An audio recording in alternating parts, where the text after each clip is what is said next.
하나님 아버지, 오늘 제가 하나님의 말씀을 읽고 묵상할 때 필요한 영의 양식을 주시기 위해 성령님께서 이 시간에 함께해 주시길 간구합니다. 예수님 이름으로 기도합니다. 아멘. 오늘 우리에게 주시는 하나님의 말씀입니다.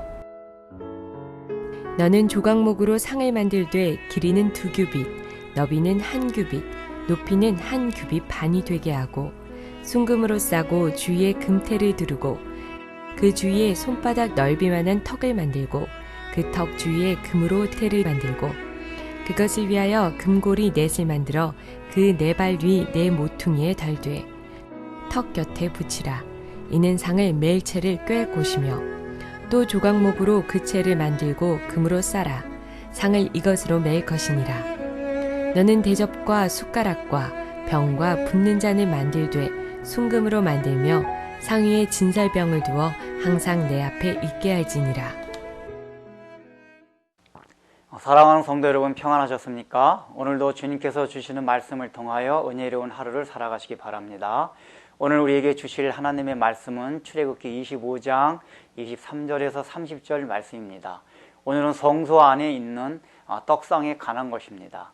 우리가 지금 성막을 살필 때 우리의 신앙 여정을 본다면은 바깥 뜰에부터 시작해서 번제단, 물두명, 그 다음에 성소 안에 들어간 다음에 지성소까지 가는 것이 어떻게 보면 우리의 신앙의 여정과 맞습니다. 그런데 하나님께서 지금 모세를 통하여 말씀해 주시는 것은 그와 역순서로 말씀해 주시고 있습니다. 왜냐하면은 우리가 구원받은 궁극의 목적이 바로 하나님의 임재함을 체험하는, 즉 법궤 위에서의 그 체험이 가장 중요하고 우리 구원의 핵심적인 것이기 때문에 그것부터 말씀해 주시는 겁니다. 그래서 우리가 가장 첫 번째 법궤에 대한 것을 살펴보았습니다. 오늘은 이제 그 두 번째로 바로 그 법궤에 임하신 하나님의 임재함을 체험하는 것 못지않게 성소 안에서의 모든 영역과 또 거기 있는 기구들이 의미하는 것들이 우리 구원에 있어서 굉장히 중요하다는 것을 보여주기 위해서 성소 안에 있는 떡상에 대한 것을 하나님께서 이제 모세에게 말씀해 주고 있는 것입니다. 그렇다면 떡상이 말하는 것이 무엇입니까? 일단은 떡상이 들어있는 성소부터 잠깐 말씀을 드리고자 합니다. 지성소, 법궤가 들어있는 지성소는 직접 하나님의 임재를 체험하는 것이었습니다. 그런데 성소라는 것은 그 하나님의 가장 깊은 임재와 영광을 체험하기 직전에 들어가는 장소요, 들어가는 영역을 말합니다. 사실은 우리 신앙생활에 있어서도 우리가 구원받은 이후가 다가 아니라 구원받은 이후에 성소 안에 들어와서 하나님의 임재를 체험하고 그 영광을 맛보기 위해서 꼭 필요한 영역에 있는 것들이 바로 성소 안에 있는 기구들을 통해서 하나님께서 가르쳐 주시는 것들입니다. 그렇기 때문에 우리가 법궤에서 누리는 그 하나님의 임재를 체험하기 위해서는 가장 먼저 성소 안에 있는 것들을 우리가 체험해야 하고, 특별히 성소 안 가운데서도 떡상에 있는 그 의미를 우리가 파악하고 여기에서 교훈을 얻어서 우리 신앙생활에 적용해야 한다는 것입니다. 그렇다면 떡상은 무엇입니까? 지금 성소 안에 있는 것 중에서 들어가면 오른편에 있는 떡 12개를 진설해 놓은 상이었습니다. 그 떡을 말하는 것은 예수님께서 요한복음에서 말씀해 주십니다. 바로 그 떡이 예수님 당신이라고 말씀해 주십니다. 곧 여기 나온 떡은 예수 그리스도를 의미합니다. 그런데 중요한 것은 여기서 이 떡은 바깥에서 내리는 만나와 차이점이 있습니다. 분명히 만나도 예수님의 양식이고 예수님의 몸이라고 성경은 말합니다. 그런데 만나와 지금 성소 안에 있는 떡과의 차이가 있습니다. 만나는 성막, 성소 바깥에서도 얼마든지 모든 사람들이 하나님의 백성이라면 먹을 수 있는 양식이었습니다. 우리가 살아가면서 필요해서 공급받는 모든 것들이 만나에 해당됩니다. 그런데 성소는 그 성막의 뜰 안에 있다고 해가지고 모든 사람이 다 들어오는 장소가 아니었습니다. 이 성소에는 제사장만이 들어오게 되어 있었습니다. 제사장이 누구입니까?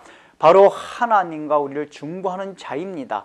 다시 말하면 우리가 그리스도인이 되어가지고 하나님을 위하여 중보자 역할, 즉 이 복음을 복음을 다른 믿지 않으냐 하는 사람들에게 가교 역할을 해주는 것이 바로 제사장 역할이라는 것입니다. 그렇다면 제사장 역할을 한다는 것은 우리가 그리스도 안에 들어오고 신앙세계에 들어온 다음에 봉사자의 역할을 말합니다.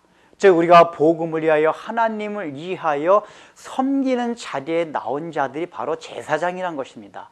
즉 그런 자들만이 성소 안에 들어올 수가 있었고, 성소 안에 들어와서 여기 지금 떡상에 베풀어 놓은 이 떡들은 제사장이 먹을 수 있게끔 되어 있었습니다. 하나님께서는 이것을 일주일에 한 번씩 안식일을 통해서 이 떡을 매주마다 갈게 돼 있었습니다. 그래서 떡상에 떡이 떨어지지 아니하고 성소에 들어오는 제사장들이 그것을 먹게끔 돼 있었습니다. 이것이 무엇을 말합니까?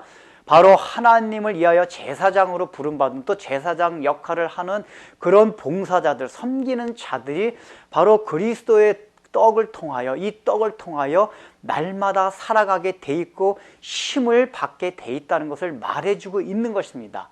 이것은 바깥들에 있는 만나만 먹는 사람들에게는 내려지지 않는 은혜를 말합니다.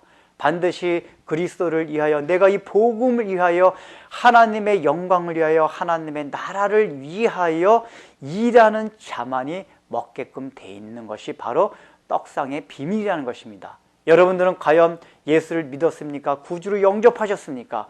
그렇다면 내가 제사장으로서 믿는 사람이 되었으면 제사장이 되어야 함을 말합니다.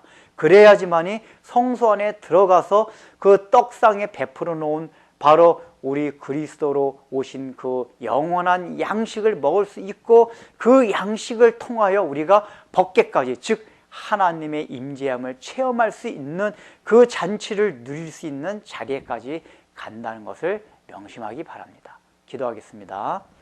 하나님 아버지, 우리는 신앙생활 하지만은 바깥들에만 머물러 있는 지가 얼마나 많은지 모릅니다. 그러나 하나님께서 궁극적으로 원하시는 것은 이 성막 안에 들어왔으면은 바로 지성소 안에 있는 법궤의 그 뚜껑에 임하는 하나님의 임재와 영광을 체험하기를 원하셨습니다. 그래서 가장 먼저 법궤를 계시하여 주셨고, 또 법궤 바로 전에 있는 성소 안에 있는 떡상을 우리에게 계시해 주십니다.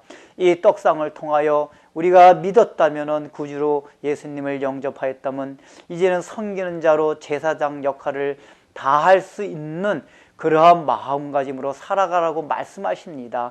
이 일을 위하여 성소 안에 들어오게 하여 주시고, 성소 안에 들어오게 하시사 참으로 당신의 몸으로 세워주신 그 떡을 날마다 우리에게 공급해 주시며, 우리가 섬길 수 있는 힘을 주님께로부터 받을 수 있다는 것을 우리 마음에 명심하고, 우리가 섬기고 봉사하며 제사장 역할을 하는 데 있어서도 우리의 힘과 능으로 되는 것이 아니라 오직 그리스도로 인하여 주님께서 주시는 그 양식으로 인하여 우리가 온전히 섬기며 제사장 역할을 다할 수 있다는 것을 늘 마음에 새기게 하여 주옵소서. 예수님의 이름으로 기도드립니다.